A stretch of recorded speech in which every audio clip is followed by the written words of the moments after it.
So today we're going to prophesy against Moab. Okay, so before we do that, let's get into the origins of Moab. Who is Moab? All right, who are them folks? Let's see. Go to Genesis 19 right quick. Genesis chapter 19.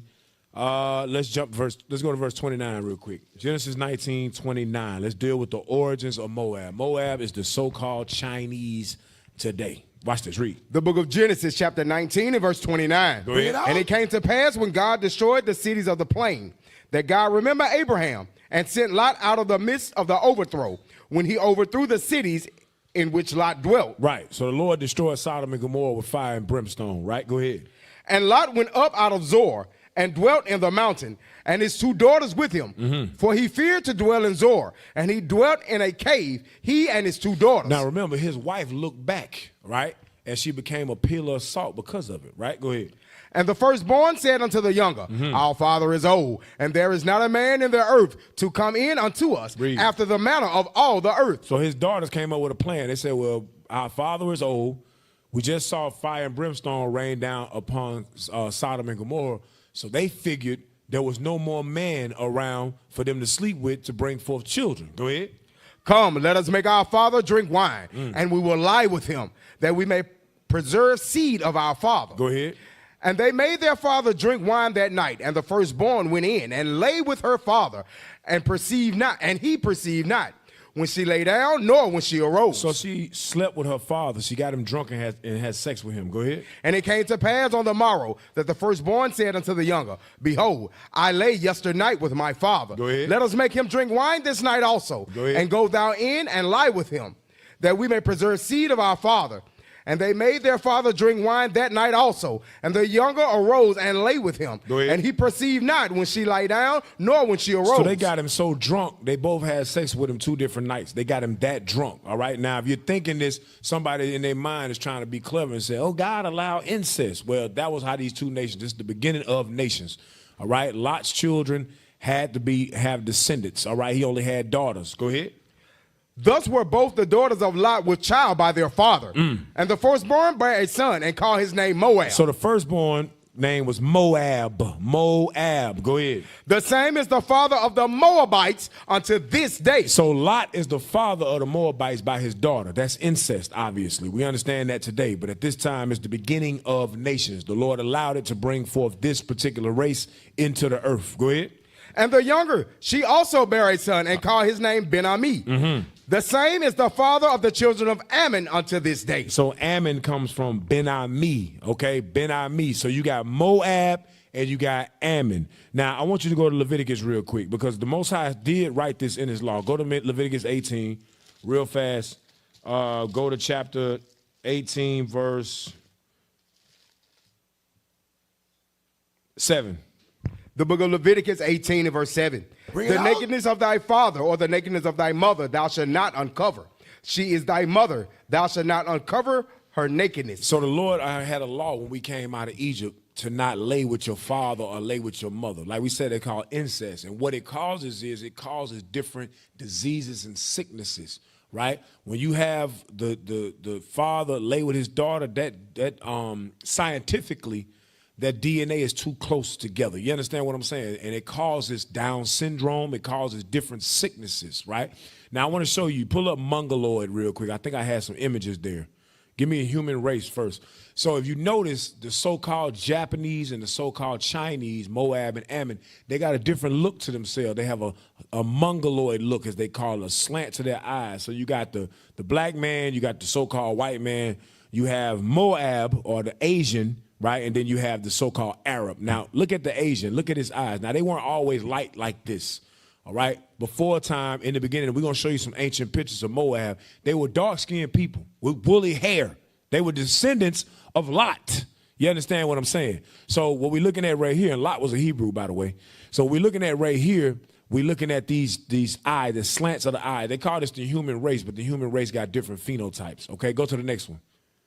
Go to the next image. All right, yeah, zoom in on this. You got the so-called Caucasian man. He a brute, beast, caveman, dirty, stink, nasty. Oh, just can't stand him. Anyway, in the middle, that's supposed to be Gad. But we know Gad and Judah, we the same, right? But through the mixing of Moab, because we're going to read that later about how Gad and Reuben was in the land of Moab. So it's no coincidence that our forefathers mingled with some Moabite women. We can also show you that in Numbers 25. So a lot of times you see a lot of Gadites and a lot of Issacharites and Zebulunites and things of that nature. They got kind of those same kind of slant to their eyes. And you say, well, are they Asian? No, they're not Asian, all right? They just, their fathers mixed with Asian women, so-called Asian women. But if you look over to the side, that's that mongoloid look right there. And that comes from the fact that Lot had sex with his two daughters, and they brought forth seed, all right? Moab and Ben-Ami, which is Ammon, okay? Go to the next image. Mongoloid, let's look at this up. This is the definition. This is mongoloid. Relating to the broad division of humankind, including the indigenous people of East Asia, Southeast Asia, go ahead, and the Arctic region of North America. So that's a lie right there.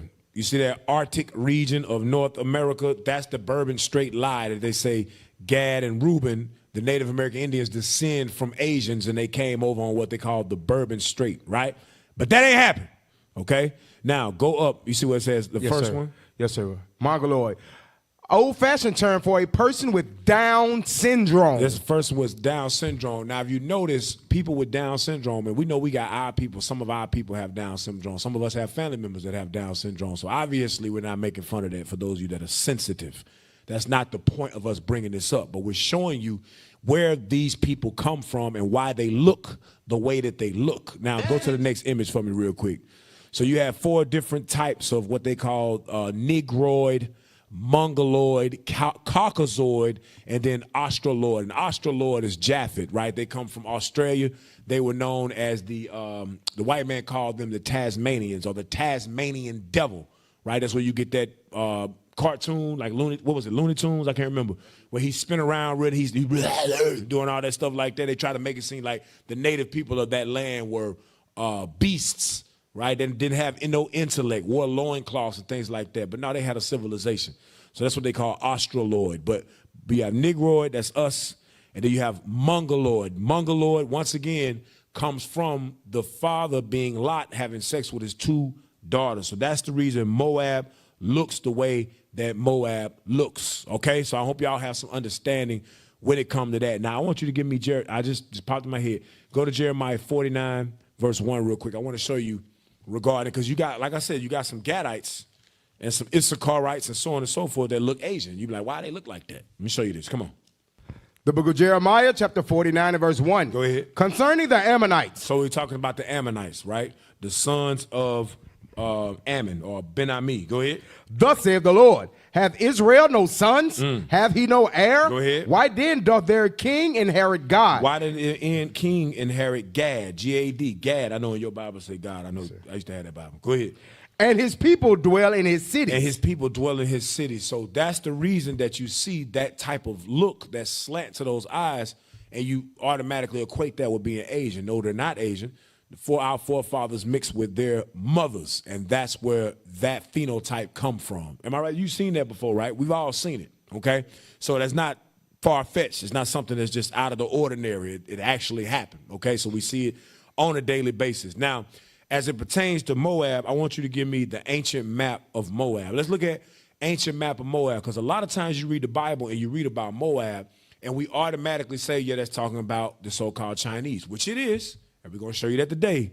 But a lot of times when the Bible's talking about Moab or the land of Moab, it's talking about the place that we now call Bozrah or Jordan, so on and so forth. So I want you to look. So this is an ancient map of Moab. Zoom in for me.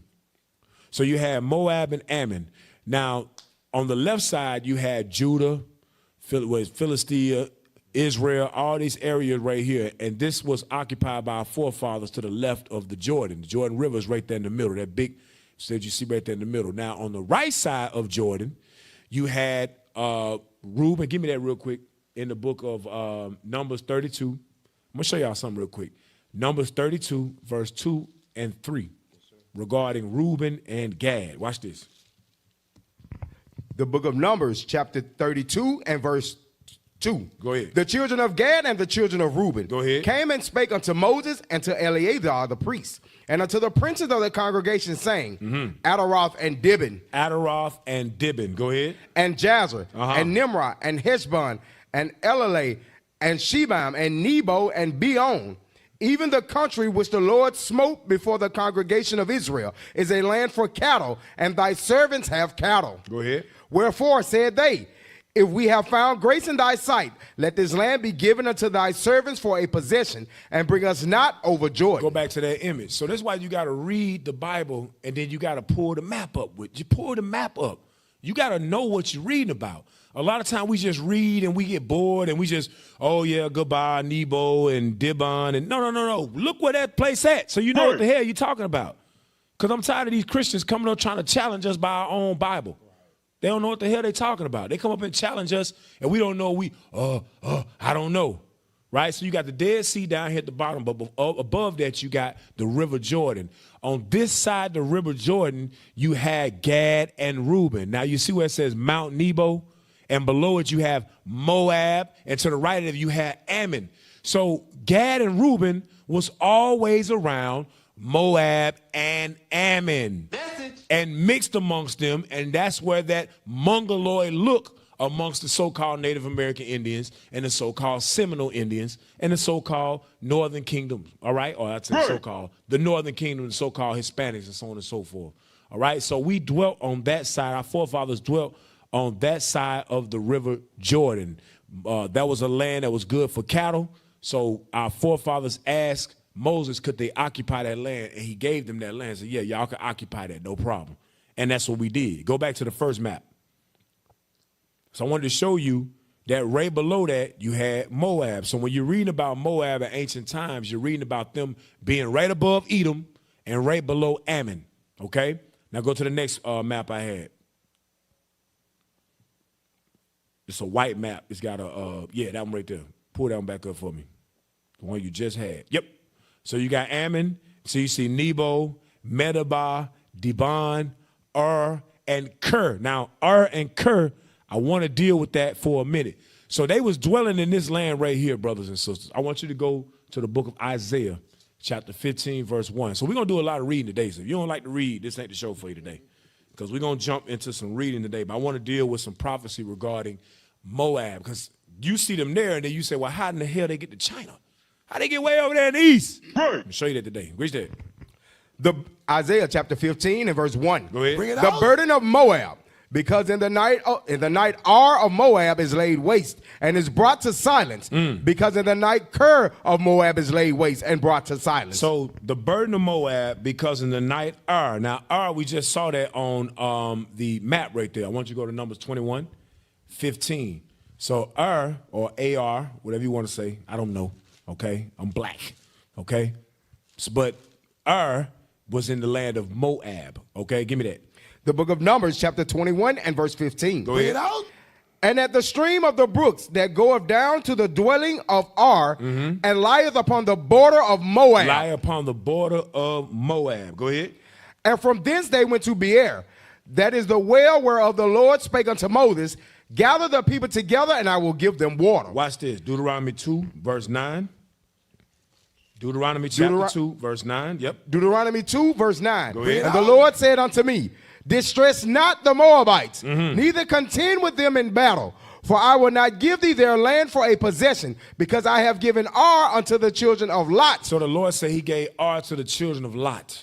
All right, go ahead. for a possession. The Emims dwelt therein in time past. The Emims dwelt there in time past. Go ahead. A people great and many and tall as the Anakims. That's the Anakim. So these some tall people that was living in there previously. Then the Lord gave that land to Moab. That's what we just saw on the map. Go back to the map real quick. That's what we just saw on the map. The Lord gave that land to them. All right, skip down to 18. Yes, sir. Verse 18. Thou art to pass over through Ar, the coast of Moab, this day. 29. Yes, sir. Verse 29. As the children of Esau which dwell in Seir, and the Moabites which dwell in Ar, See that? The Moabites dwelt in Ar. Go ahead. did unto me, until I shall pass over Jordan into the land which the Lord our God giveth us. So watch this. So we showing you through the prophecies that these people, or even through the history where these people dwelt at.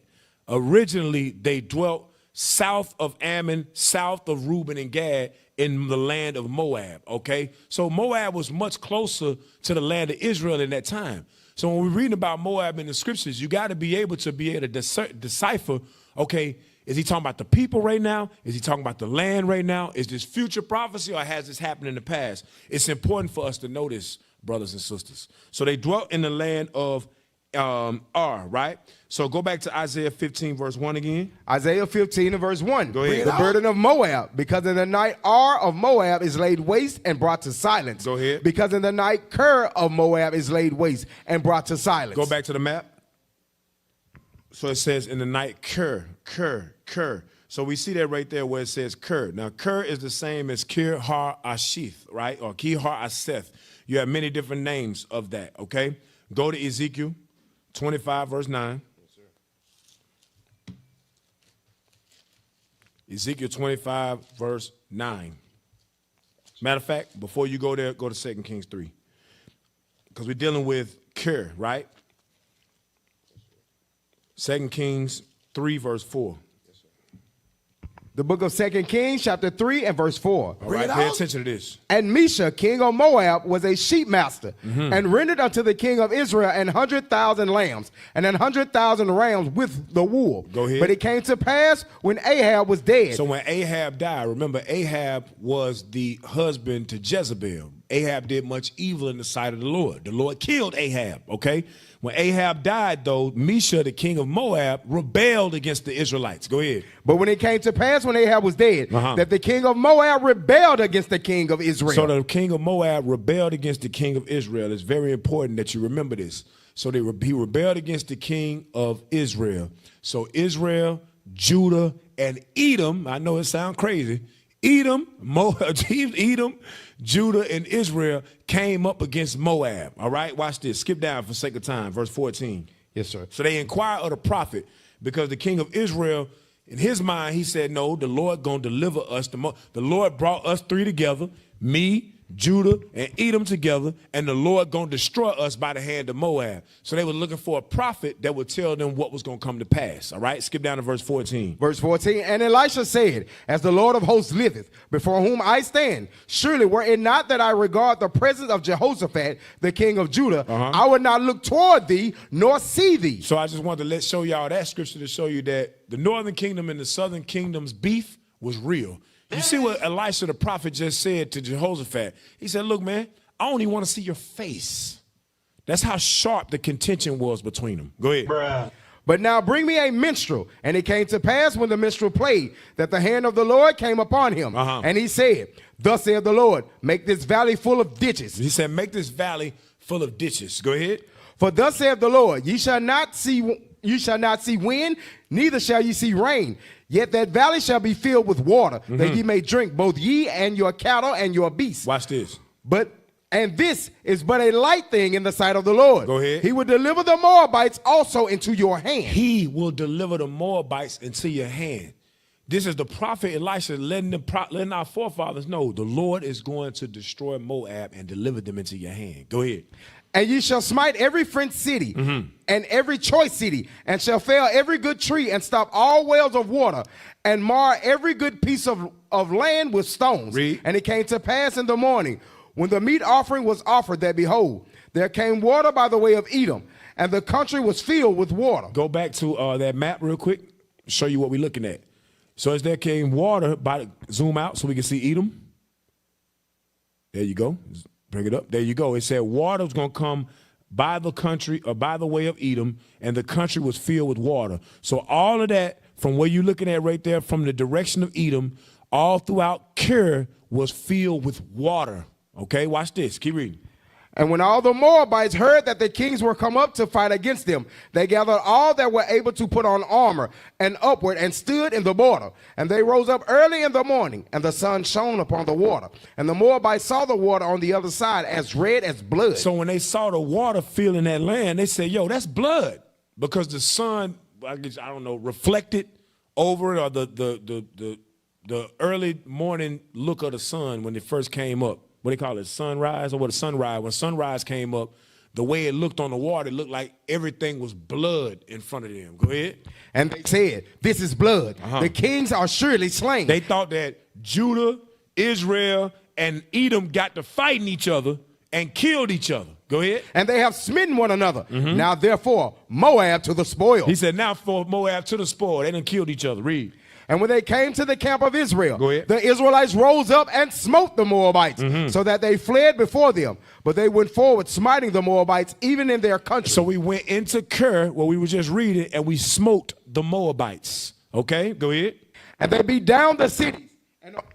Go ahead. And they beat down the cities, and on every good piece of land cast every man his stone, and filled it, and they stopped all the wells of water, and felled all the good trees. Only in Kir-har-aseth. Kir-har-aseth. So Ker that we're looking at on the map, that's Kir-har-aseth. It's just Ker for short. All right, go ahead. Left they the stones thereof. Howbeit the slingers went about it and smote it. Go ahead. And when the king of Moab saw that the battle was too sore for him, when he saw he ain't want no smoke, that what that mean? He saw the battle too sore. He said, I ain't messing with them folk. Go ahead. He took with them 700 men that drew swords to break through even unto the king of Edom, but they could not. They thought they was going to run through Edom, and Edom was ready for war too. Go ahead. Then he took his eldest son that should have reigned in his stead, and offered him for a burnt offering upon the wall. Then he took his oldest son that was supposed to reign in his stead, and he offered him. These people, I know y'all be thinking Moab is just all they ain't no, these folks is wicked. They always been wicked. This man sacrificed his own son. Go ahead. And there was great indignation against Israel. Go ahead. And they departed from him and returned to their own land. Now, when it says there was great indignation against Israel, they hated us because of this. I want to show you, because a lot of y'all don't think that the Moabites got hatred. I'm going to show you today. We got videos, clips. I'm going to show you. Moab always hated Judah. Benjamin, Levi, Ephraim, Manasseh, they hate us. They've always hated us. You understand? Black woman run up in there, like, oh, they all cool. They gave us 5% off a brilliant Brazilian wavy. And a cap, what they call that cap they put on their head? A front, what they call it? What they call that damn thing they put on their head? Lace front, whatever it is. Yeah, where they sew through their own damn scalp. Crazy as hell, man. You already got that beautiful hair. Damn. Wow. You gonna sew through your own scalp to put their hair in your head. You crazy. Don't get me started, man. This ain't about black women today. I love y'all sisters, man. All right, so so I wanted to show you when we go back to Isaiah 15, verse 1, I'm trying to give you the distinction. Go ahead. Isaiah 15, verse 1, the burden of Moab. Because in the night Ar of Moab is laid waste and brought to silence, because in the night Ker of Moab is laid waste and brought to silence. They were brought to silence when our forefathers linked up Israel, Judah, and we linked up with Edom, and we destroyed them. The Israelites destroyed the Moabites. The Moabites had an enragement of hatred because of that thing, because of what we had done to them in times past. When you read the scriptures, you realize we was kicking everybody's behind. You understand? And they hated us. The Canaanites, the Philistines, they hated us because we run up in your land and whoop them. And they held that indignation and hatred waiting for our fall. And when we fail, that's why they punished us the way that they have punished us. What is a nation?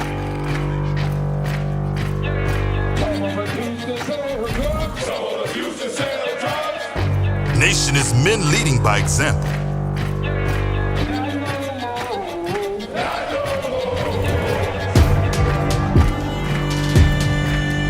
Nation is family.